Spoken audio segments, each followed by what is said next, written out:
being poor to the point that they are part of the marginalized. Poverty is a social occasion where a person is having difficulty in attaining basic necessities and resources.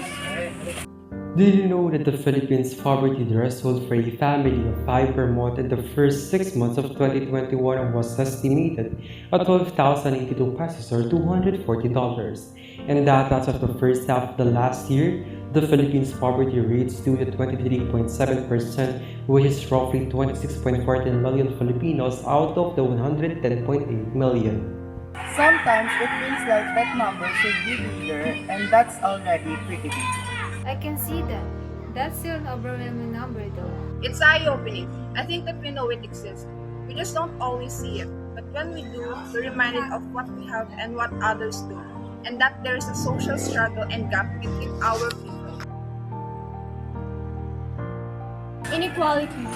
Everything starts up in different social classes, but the poor gets poorer while the rich get richer.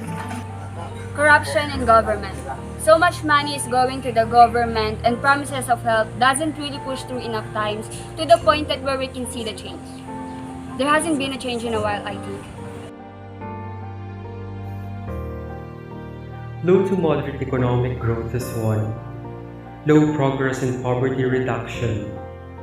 Weak employment generation and weak quality jobs generated.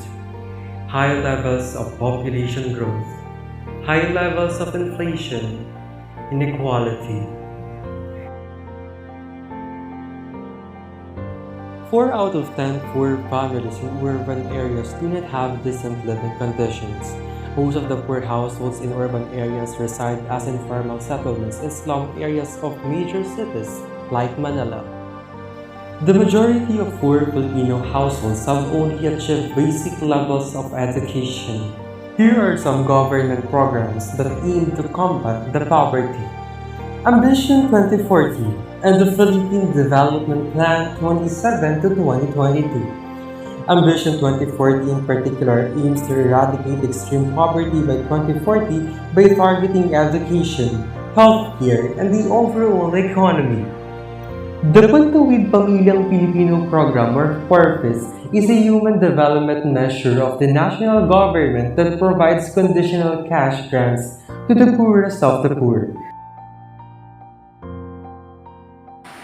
It got me to evaluate my privilege and that if I could help, I should take the opportunity. I know that there are organizations dedicated to charity, so I should do more than just be aware.